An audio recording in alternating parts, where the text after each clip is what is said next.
संबंध विच्छेद का ऐलान है अल्लाह और उसके रसूल की ओर से उन मुशरिकों यानी बहुदेववादियों को जिनसे तुमने समझौते किए थे। तुम लोग देश में 4 महीने और चल फिर लो और जान रखो कि तुम अल्लाह को विवश करने वाले नहीं हो, और ये कि अल्लाह सत्य के इनकार करने वालों को अपमानित करने वाला है। सार्वजनिक सूचना है अल्लाह और उसके रसूल की ओर से बड़े हज के दिन सब लोगों के लिए कि अल्लाह मुशरिकों के प्रति जिम्मेदारी से बरी है और उसका रसूल भी। अब अगर तुम तौबा कर लो तो तुम्हारे ही लिए अच्छा है, और जो मुंह फेरते हो तो खूब समझ लो कि तुम अल्लाह को विवश करने वाले नहीं हो। और ए नबी, इनकार करने वालों को कठोर अजाब की खुशखबरी सुना दो। आए उन शिर्क करने वालों के जिनसे तुमने संधि की, फिर उन्होंने अपने प्रण को पूरा करने में तुम्हारे साथ कोई कमी नहीं की और न तुम्हारे विरुद्ध किसी की मदद की, तो ऐसे लोगों के साथ तुम भी संधि अवधि तक वफा करो, क्योंकि अल्लाह डर रखने वालों को ही पसंद करता है। अतः जब हराम यानी वर्जित महीने बीत जाएं, तो मुशरिकों यानी बहुदेववादियों को कत्ल करो जहां पाओ, और उन्हें पकड़ो और घेरो और हर घात में उनकी खबर लेने के लिए बैठो। फिर अगर वे तौबा कर लें और नमाज कायम करें और ज़कात दें तो उन्हें छोड़ दो। अल्लाह क्षमाशील और दयावान है। और अगर मुशरिकों यानी बहुदेववादियों में से कोई व्यक्ति शरण मांगकर तुम्हारे पास आना चाहे ताकि अल्लाह की वाणी सुने, तो उसे शरण दे दो, यहां तक कि वो अल्लाह की वाणी सुन ले। फिर उसे उसके सुरक्षित स्थान तक पहुंचा दो। ये इसलिए करना चाहिए कि ये लोग ज्ञान नहीं रखते। इन मुशरिकों यानी बहुदेववादियों के लिए अल्लाह और उसके रसूल के नजदीक कोई संधि आखिर कैसे हो सकती है, सिवाय उन लोगों के जिनसे तुमने प्रतिष्ठित मस्जिद के पास समझौता किया था। तो जब तक वे तुम्हारे साथ सीधे रहें, तुम भी उनके साथ सीधे रहो, क्योंकि अल्लाह डर रखने वालों को पसंद करता है। मगर उनके सिवा दूसरे मुशरिकों यानी बहुदेववादियों के साथ कोई समझौता कैसे हो सकता है, जबकि उनका हाल ये है कि तुम पर काबू पा जाएं, तो न तुम्हारे मामले में किसी नाते रिश्ते की परवाह करें, न किसी समझौते की जिम्मेदारी की। वे अपनी जबानों से तुमको राजी करने की कोशिश करते हैं, मगर दिल उनके इनकार करते हैं और उनमें से ज्यादातर अवज्ञाकारी हैं। उन्होंने अल्लाह की आयतों के बदले थोड़ा सा मूल्य स्वीकार कर लिया, फिर अल्लाह के मार्ग में रोक बनकर खड़े हो गए। बहुत बुरी करतूत थी जो ये करते रहे। किसी ईमान वाले यानी मोमिन के मामले में न ये नाते रिश्ते की परवाह करते हैं और न किसी समझौते की जिम्मेदारी की, और ज्यादती हमेशा इन्हीं की ओर से हुई है। अगर ये तौबा कर लें और नमाज कायम करें और ज़कात दें, तो तुम्हारे धर्म संबंधी भाई हैं, और जानने वालों के लिए हम अपने आदेश स्पष्ट किए देते हैं। और अगर प्रतिज्ञा करने के बाद ये फिर अपनी कस्मों को तोड़ डालें और तुम्हारे धर्म पर हमले करने शुरू कर दें, तो कुफ्र यानी अधर्म के ध्वजावाहकों से युद्ध करो, क्योंकि उनकी कस्मों का कोई भरोसा नहीं। शायद कि फिर तलवार ही के जोर से वे बाज आएंगे। तुम न लड़ोगे ऐसे लोगों से जो अपनी प्रतिज्ञा भंग करते रहे हैं और जिन्होंने रसूल को देश से निकाल देने का निश्चय किया था, और ज्यादती का आरंभ करने वाले वही थे। क्या तुम उनसे डरते हो?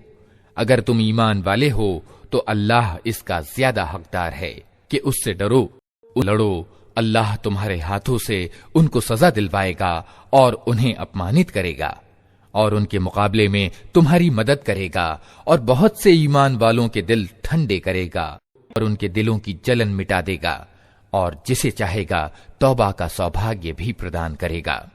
अल्लाह सब कुछ जानने वाला और सर्वज्ञ है।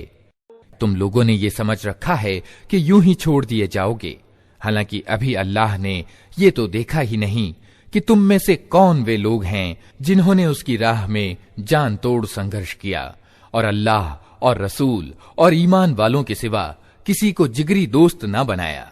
जो कुछ तुम करते हो अल्लाह उसे खूब जानता है। मुशरिकों यानी बहुदेववादियों का ये काम नहीं है कि वे अल्लाह की मस्जिदों के मुजाविर और उसके सेवक बने, जबकि अपने विरुद्ध वे खुद कुफ्र यानी अधर्म की गवाही दे रहे हैं।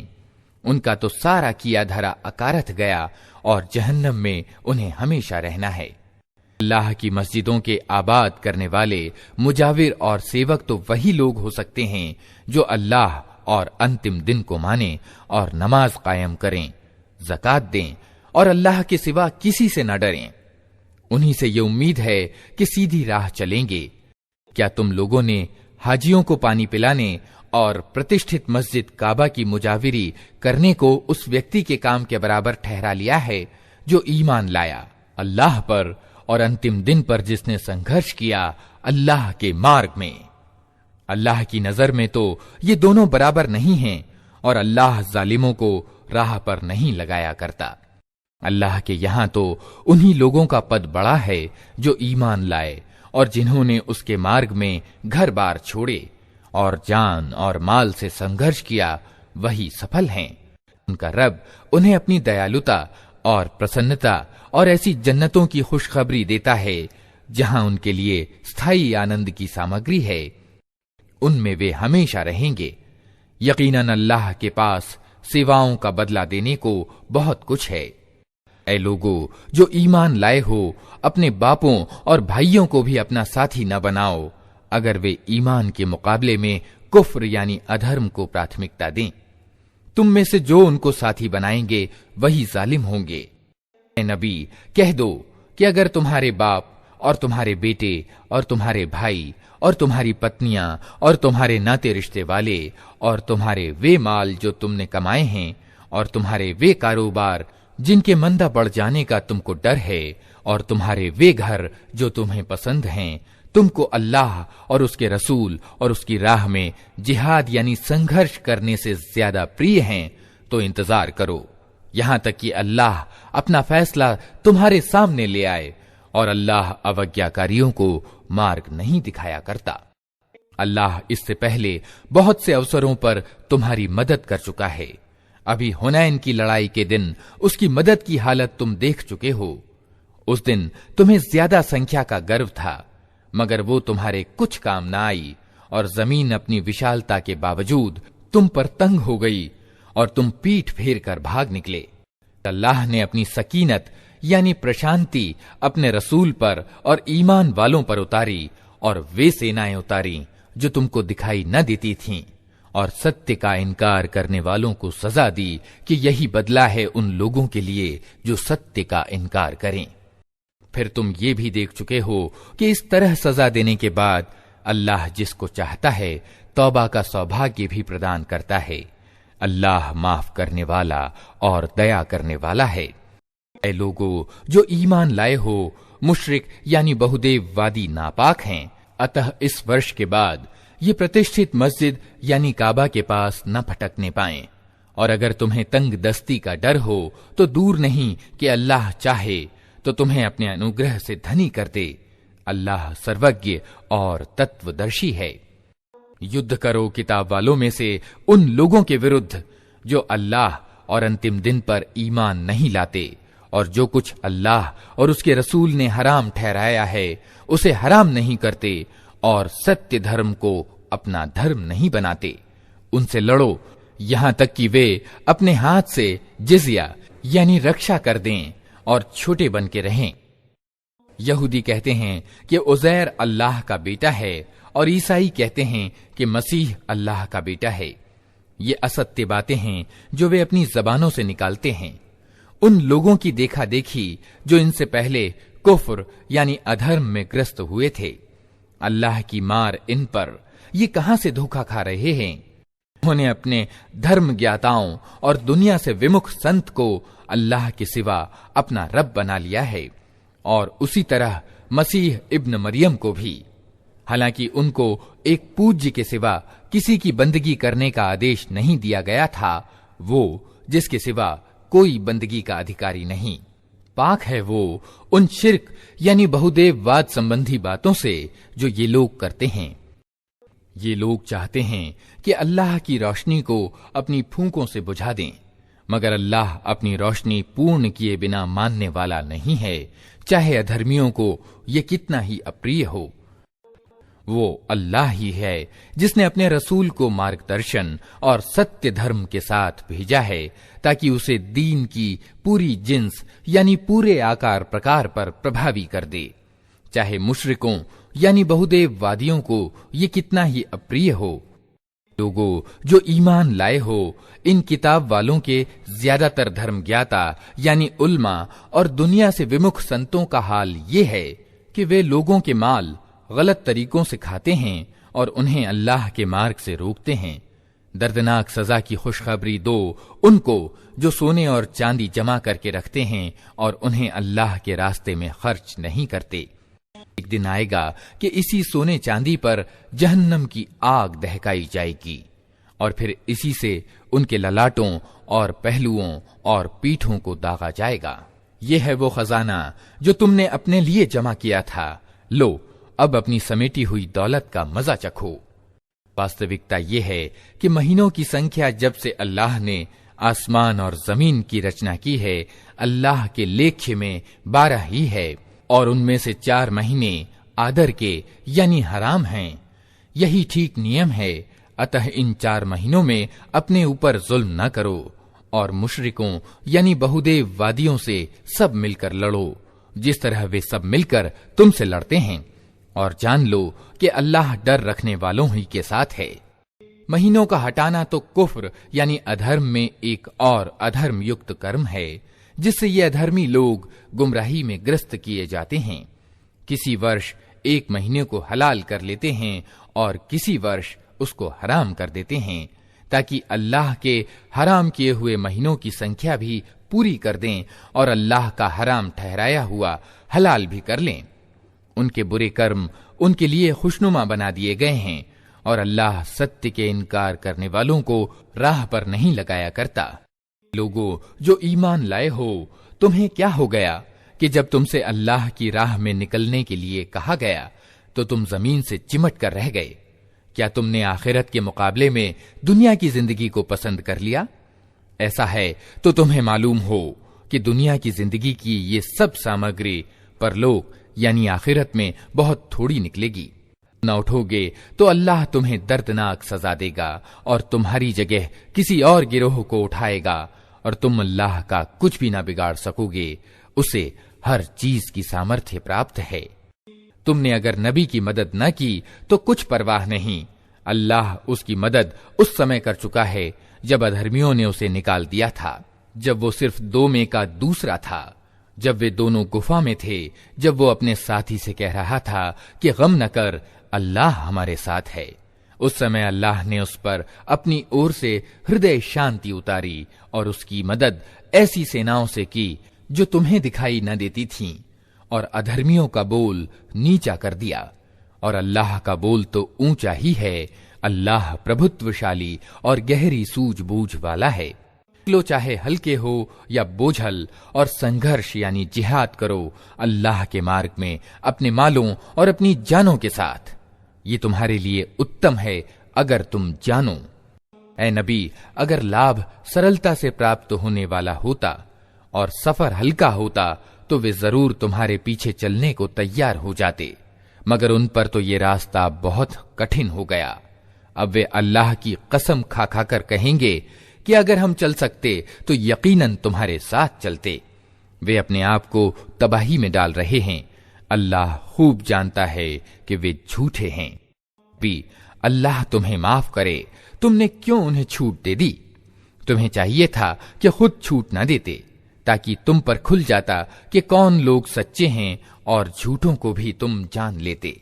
जो लोग अल्लाह और अंतिम दिन पर ईमान रखते हैं वे तो कभी तुमसे ये मांग न करेंगे कि उन्हें अपनी जान और माल के साथ संघर्ष यानी जिहाद करने से माफ रखा जाए। अल्लाह धर्मपरायण लोगों को खूब जानता है।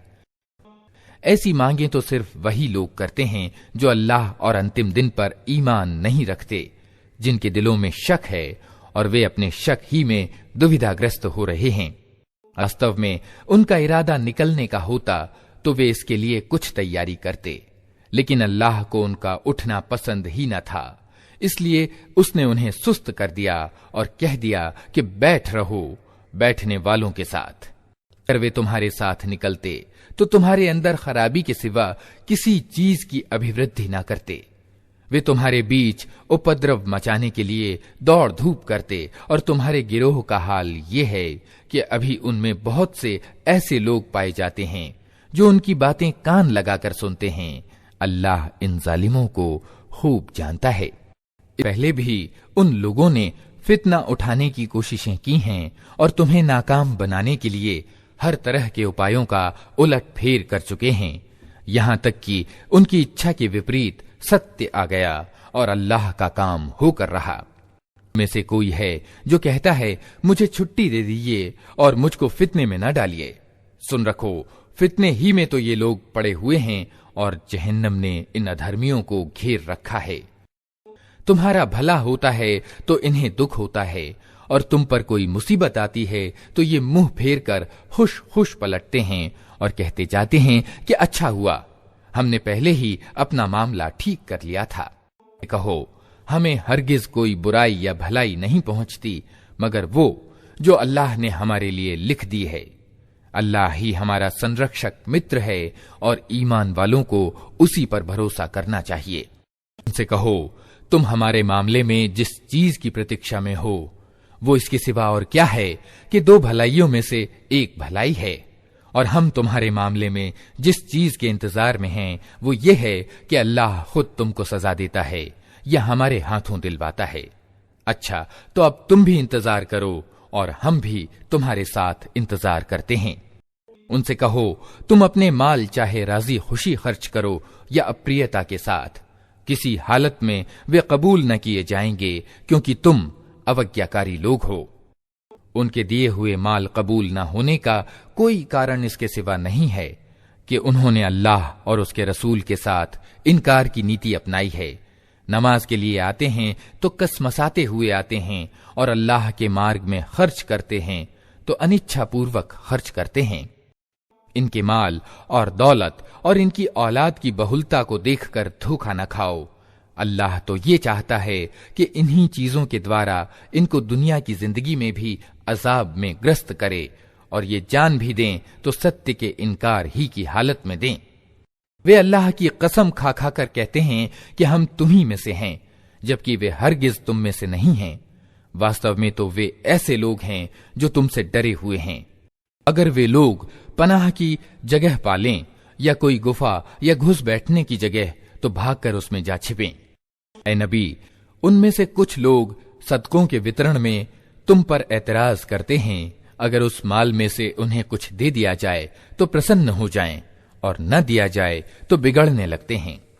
क्या अच्छा होता कि अल्लाह और रसूल ने जो कुछ भी उन्हें दिया था उस पर वे राजी रहते और कहते कि अल्लाह हमारे लिए काफी है, वो अपने उदार अनुग्रह से हमें और बहुत कुछ देगा और उसका रसूल भी हम पर कृपा करेगा।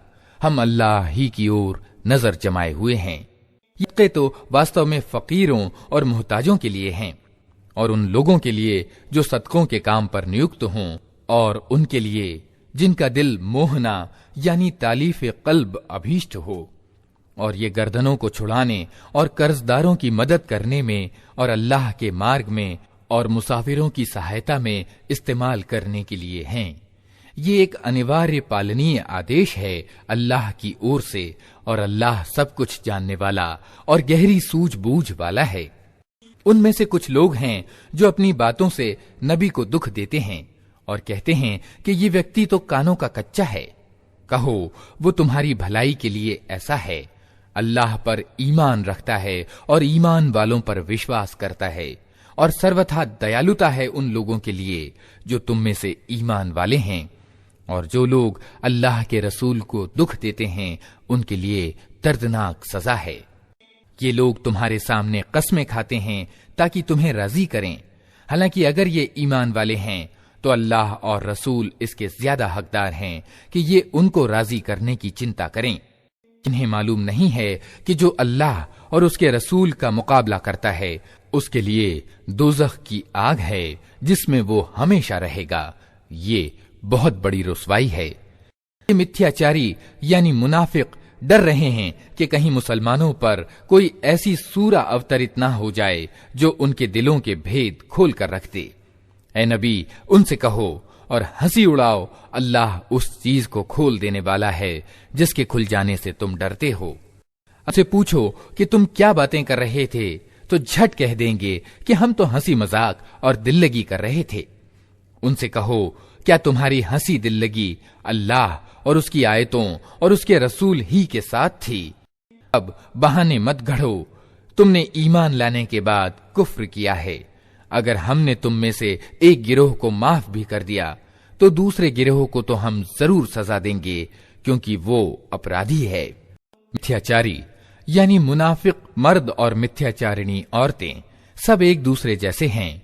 बुराई का आदेश देते हैं और भलाई से रोकते हैं और अपने हाथ भलाई से रोके रखते हैं।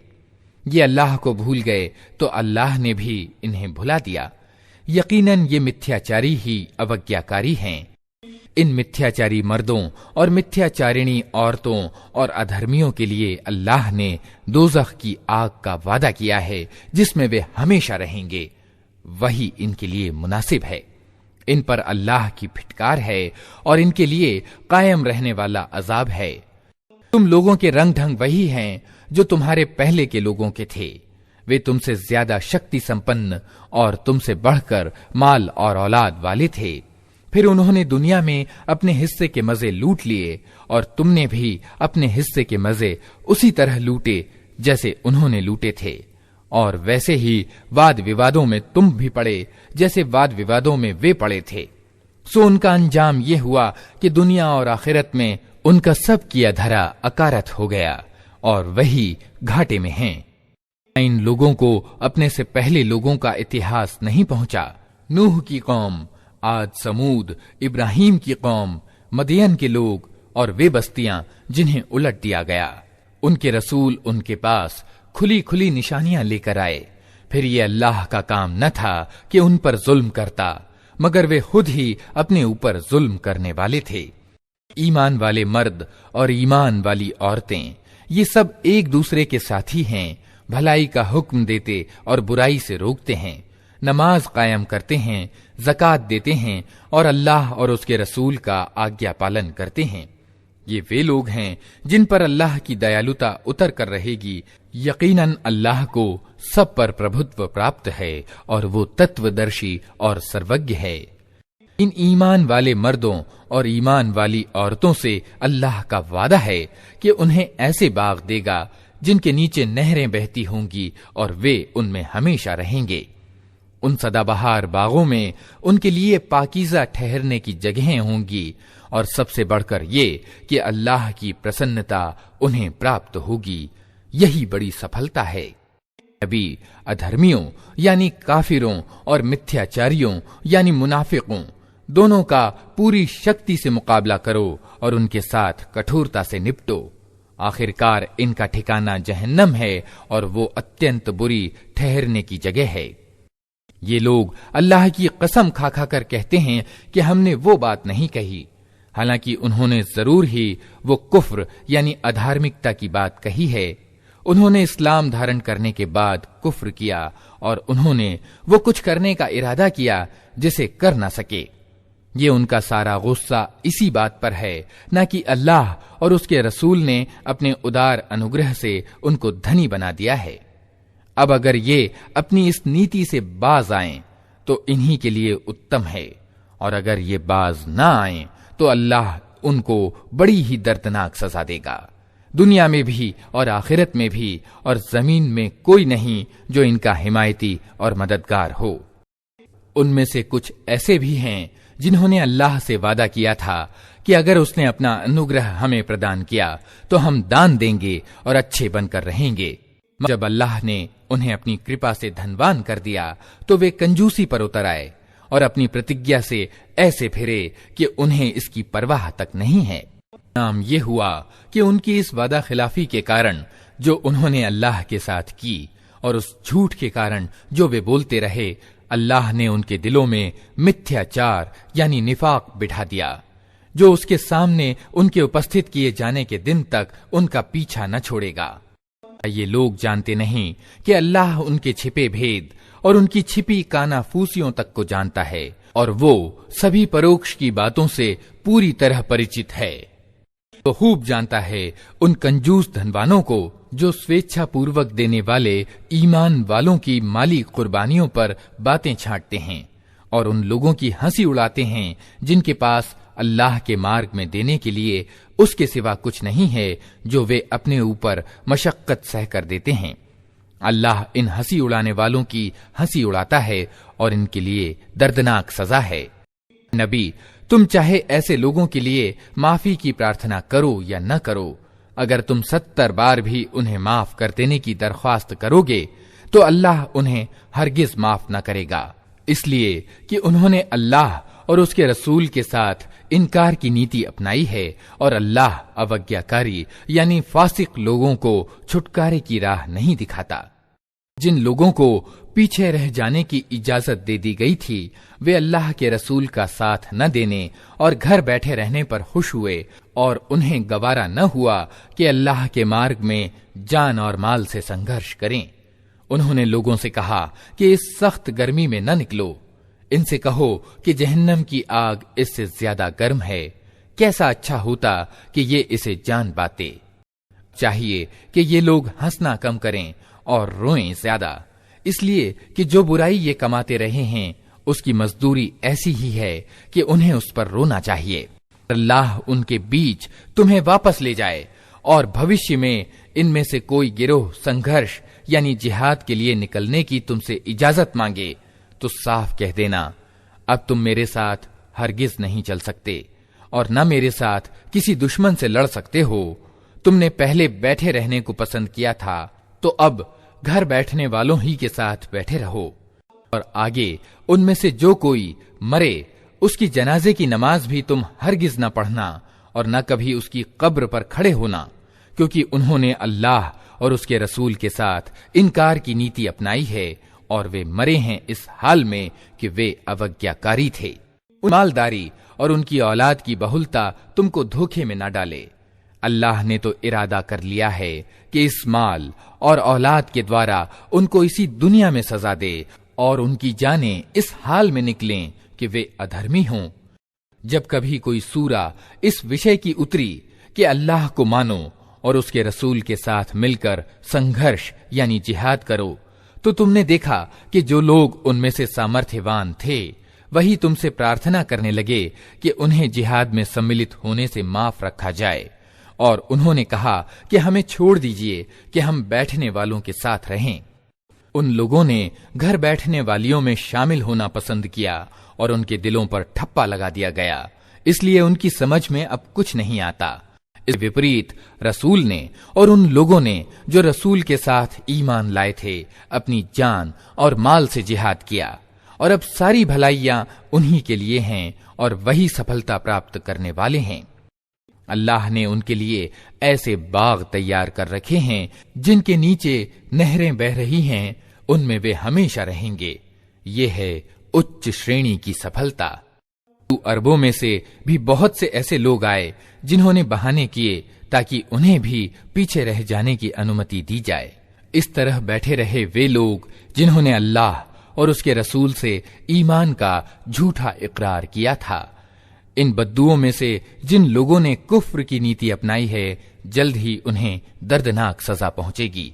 कमजोर, बूढ़े और बीमार लोग और वे लोग जो जिहाद में सम्मिलित होने के लिए पाथे यानी राह खर्च नहीं पाते, अगर पीछे रह जाएं तो कोई हर्ज नहीं, जबकि वे निष्ठापूर्वक अल्लाह और उसके रसूल के वफादार हों। ऐसे सुकर्मी लोगों पर एतराज की कोई गुंजाइश नहीं है और अल्लाह माफ करने वाला और दया करने वाला है। इसी तरह उन लोगों पर भी कोई एतराज का अवसर नहीं है जिन्होंने खुद आकर तुमसे दरखास्त की कि हमारे लिए सवारियां जुटाई जाएं, और जब तुमने कहा कि मैं तुम्हारे लिए सवारियों का प्रबंध नहीं कर सकता, तो वे विवशता के साथ वापस गए, और हाल ये था कि उनकी आंखों से आंसू बह रहे थे और उन्हें इस बात का बड़ा गम था कि उन्हें अपने खर्च पर जिहाद में सम्मिलित होने की सामर्थ्य प्राप्त न थी। बत्ता एतराज उन लोगों पर है जो मालदार हैं और फिर भी तुमसे दरखास्त करते हैं कि उन्हें जिहाद में सम्मिलित होने से माफ रखा जाए। उन्होंने घर बैठने वालियों में सम्मिलित होना पसंद किया और अल्लाह ने उनके दिलों पर ठप्पा लगा दिया। इसलिए अब ये कुछ नहीं जानते कि अल्लाह के यहाँ इनकी इस नीति का क्या परिणाम निकलने वाला है।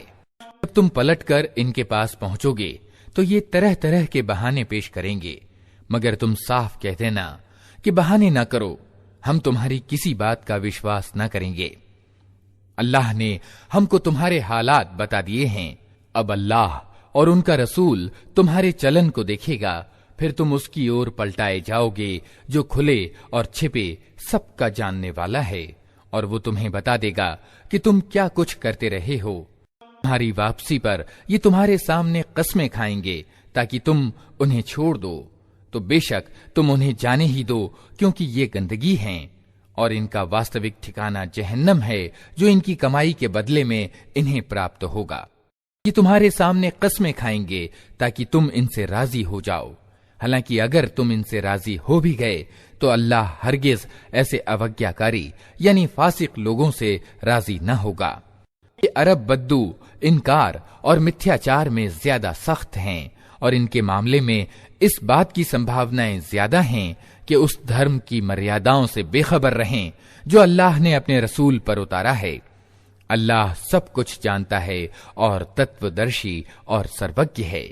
इन बद्दुओं में ऐसे ऐसे लोग पाए जाते हैं जो अल्लाह के मार्ग में कुछ खर्च करते हैं तो उसे अपने ऊपर जबरदस्ती का तावान समझते हैं और तुम्हारे हक में समय के चक्करों का इंतजार कर रहे हैं कि तुम किसी चक्कर में फंसो तो वे अपनी गर्दन से इस शासन व्यवस्था के आज्ञा पालन का पट्टा उतार फेंकें जिसमें तुमने उन्हें कस दिया है। हालांकि बुराई के चक्कर ने खुद उनको अपनी लपेट में ले रखा है और अल्लाह सब कुछ सुनता और जानता है। और इन्हीं बद्दुओं में कुछ लोग ऐसे भी हैं जो अल्लाह और अंतिम दिन पर ईमान रखते हैं और जो कुछ खर्च करते हैं उसे अल्लाह के यहाँ निकटता का और रसूल की तरफ से रहमत की दुआएं लेने का साधन बनाते हैं। हाँ, वो जरूर उनके लिए निकटता का साधन है और अल्लाह जरूर उनको अपनी दयालुता में प्रवेश करेगा। यकीनन अल्लाह माफ करने वाला और दया करने वाला है। घर बार छोड़ने वाले मुहाजिर और उनके सहायक अंसार जो सबसे पहले ईमान के बुलावे को स्वीकार करने में अग्रसर रहे और वे भी जो बाद में सत्य निष्ठा के साथ उनके पीछे आए, अल्लाह उनसे राजी हुआ और वे अल्लाह से राजी हुए। अल्लाह ने उनके लिए ऐसे बाग तैयार कर रखे हैं जिनके नीचे नहरें बहती होंगी और वे उनमें हमेशा रहेंगे। यही उच्च श्रेणी की सफलता है। तुम्हारे आसपास जो बद्दू रहते हैं उनमें बहुत से मिथ्याचारी यानी मुनाफिक हैं और इसी तरह खुद मदीना के निवासियों में भी मिथ्याचारी मौजूद हैं जो मिथ्याचार में माहिर हो गए हैं। तुम उन्हें नहीं जानते, हम उनको जानते हैं। करीब है वो समय जब हम उनको दोहरी सजा देंगे, फिर वे ज्यादा बड़ी सजा के लिए वापस लाए जाएंगे। कुछ और लोग हैं जिन्होंने अपने कसूर मान लिए हैं, उनका कर्म मिला जुला है, कुछ भला है और कुछ बुरा। बहुत संभव है कि अल्लाह उनसे दया का व्यवहार करे क्योंकि वो माफ करने वाला और दया करने वाला है। अभी तुम उनके मालों में से सदका लेकर उन्हें पाक करो और नेकी की राह में उन्हें बढ़ाओ और उनके हक में रहमत की दुआ करो क्योंकि तुम्हारी दुआ उनके लिए शांति और सुकून का कारण होगी। अल्लाह सब कुछ सुनता और जानता है। क्या इन लोगों को मालूम नहीं है कि वो अल्लाह ही है जो अपने बंदों की तौबा कबूल करता है और उनके सदकों यानी दान को स्वीकृति प्रदान करता है, और ये कि अल्लाह बड़ा माफ करने वाला और दया करने वाला है। अभी इन लोगों से कह दो कि तुम कर्म करो, अल्लाह और उसका रसूल और ईमान लाने वाले सब देखेंगे कि तुम्हारी नीति अब क्या रहती है। फिर तुम उसकी ओर पलटाए जाओगे जो खुले और छिपे सबको जानता है और वो तुम्हें बता देगा कि तुम क्या करते रहे हो। कुछ दूसरे लोग हैं जिनका मामला अभी अल्लाह के हुक्म पर ठहरा हुआ है, चाहे उन्हें सजा दे और चाहे नए सिरे से उन पर मेहरबान हो जाए। अल्लाह सब कुछ जानता है और तत्वदर्शी एवं सर्वज्ञ है। कुछ और लोग हैं जिन्होंने एक मस्जिद बनाई इस उद्देश्य के लिए कि सत्य संदेश को हानि पहुंचाएं और अल्लाह की बंदगी करने की बजाय इनकार करें और ईमान वालों में फूट डालें और इस दिखावे की इबादतगाह को उस व्यक्ति के लिए घात स्थल बनाएं जो इससे पहले अल्लाह और उसके रसूल के विरुद्ध लड़ चुका है। वे जरूर कस्में खा खाकर कहेंगे कि हमारा इरादा तो भलाई के सिवा किसी दूसरी चीज का न था, मगर अल्लाह गवाह है कि वे बिल्कुल झूठे हैं। हरगिज उस मकान में खड़े न होना जो मस्जिद पहले दिन से तकवा पर कायम की गई थी, वही इसके लिए ज्यादा मुनासिब है कि तुम उसमें इबादत के लिए खड़े हो। उसमें ऐसे लोग हैं जो पाक रहना पसंद करते हैं और अल्लाह को पाकीज़गी अपनाने वाले ही पसंद हैं। फिर तुम्हारा क्या ख्याल है कि अच्छा इंसान वो है जिसने अपनी इमारत की बुनियाद अल्लाह के डर और उसकी प्रसन्नता की चाहत पर रखी हो, या वो जिसने अपनी इमारत एक घाटी के खोखले अस्थिर कगार पर उठाई और वो उसे लेकर सीधे जहन्नम की आग में जा गिरी। ऐसे जालिम लोगों को अल्लाह कभी सीधा मार्ग नहीं दिखाता। ये इमारत जो इन्होंने बनाई है हमेशा इनके दिलों में अविश्वास की जड़ बनी रहेगी, जिसके निकलने का अब कोई उपाय नहीं सिवाय इसके कि इनके दिल ही टुकड़े टुकड़े हो जाएं। अल्लाह बड़ा ही जानने वाला और तत्वदर्शी है। वास्तविकता यह है कि अल्लाह ने ईमान वालों से उनकी जान और उनके माल जन्नत यानी स्वर्ग के बदले खरीद लिए हैं। वे अल्लाह के मार्ग में लड़ते और मारते और मरते हैं। उनसे जन्नत का वादा अल्लाह के जिम्मे एक पक्का वादा है, तौरात और इंजील और कुरान में। और कौन है जो अल्लाह से बढ़कर अपने वादे को पूरा करने वाला हो? अतः खुशियां मनाओ अपने उस सौदे पर जो तुमने अल्लाह से चुका लिया है। यही सबसे बड़ी सफलता है। अल्लाह की ओर बार बार पलटने वाले, उसकी बंदगी करने वाले, उसकी तारीफ के गुण गाने वाले, उसके लिए जमीन में चक्कर लगाने वाले और उसके आगे झुकने और सजदे करने वाले, भलाई का आदेश देने वाले, बुराई से रोकने वाले और अल्लाह की सीमाओं की रक्षा करने वाले इस शान के होते हैं। वे ईमान वाले जो अल्लाह से सौदे का ये मामला तय करते हैं। और ए नबी, इन ईमान वालों को खुशखबरी दे दो को और उन लोगों को जो ईमान लाए हैं शोभा नहीं देता कि मुशरिकों के लिए माफी की दुआ करें, चाहे वे उनके नातेदार ही क्यों ना हों, जबकि उन पर यह बात खुल चुकी है कि वे जहन्नम के योग्य हैं। इब्राहीम ने अपने बाप के लिए जो माफी की दुआ की थी वो तो उस वादे की वजह से थी जो उसने अपने बाप से किया था, मगर जब उस पर यह बात खुल गई कि उसका बाप अल्लाह का दुश्मन है तो वो उससे बेजार हो गया। सत्य यह है कि इब्राहीम बड़ा कोमल हृदय वाला और अल्लाह से डरने वाला और सहनशील व्यक्ति था। अल्लाह का ये तरीका नहीं है कि लोगों को मार्ग पर लाने के बाद फिर गुमराही में डाल दे, जब तक कि उन्हें साफ साफ बता न दे कि उन्हें किन चीजों से बचना चाहिए। वास्तव में अल्लाह को हर चीज का ज्ञान है। ये भी सत्य है कि अल्लाह ही के अधिकार में जमीन और आसमानों का राज्य है।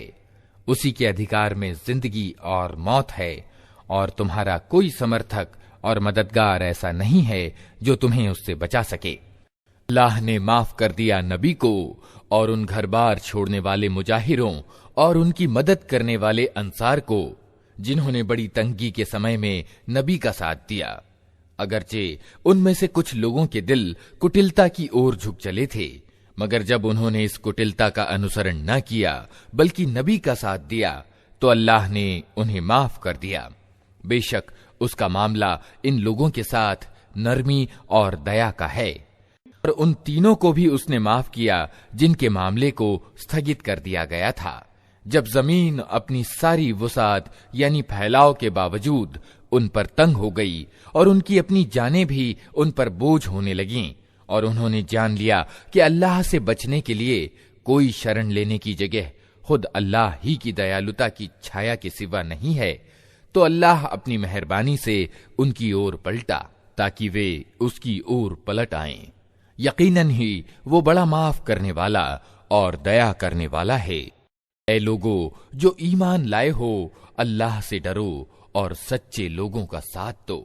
मक्का के निवासियों और आसपास के बद्दुओं को यह हरगिज मुनासिब न था कि अल्लाह के रसूल को छोड़कर घर बैठे रहते और उसकी ओर से बेपरवाह होकर अपनी अपनी जान की चिंता में लग जाते, इसलिए कि ऐसा कभी ना होगा कि अल्लाह के मार्ग में भूख प्यास और शारीरिक मशक्कत की कोई तकलीफ वे झेलें और सत्य का इनकार करने वालों को जो मार्ग अप्रिय है उस पर कोई कदम वे उठाएं और किसी दुश्मन से सत्य की दुश्मनी का कोई बदला वे लें और उसके बदले उनके हक में एक अच्छा कर्म न लिखा जाए।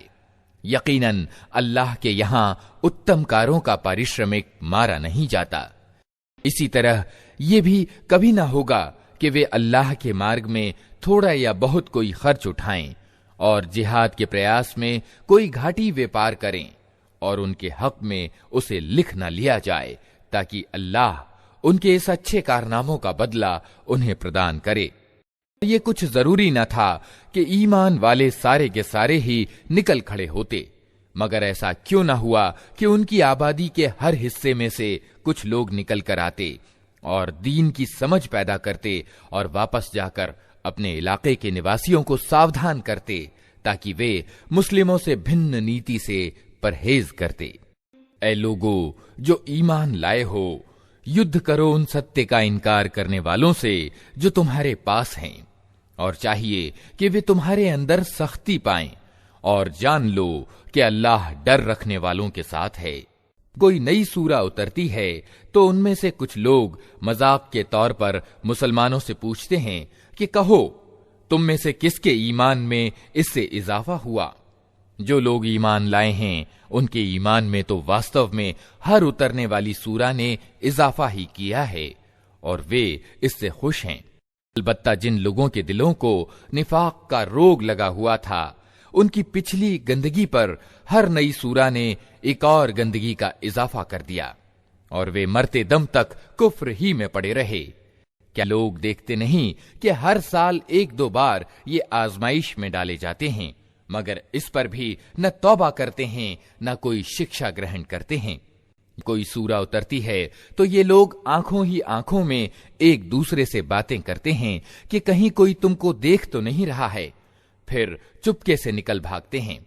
अल्लाह ने इनके दिल फेर दिए हैं क्योंकि ये नासमझ लोग हैं।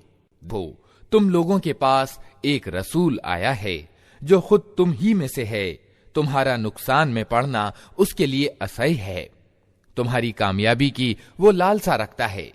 ईमान वालों के लिए वो बड़ा ही मेहरबान और रहम दिल है।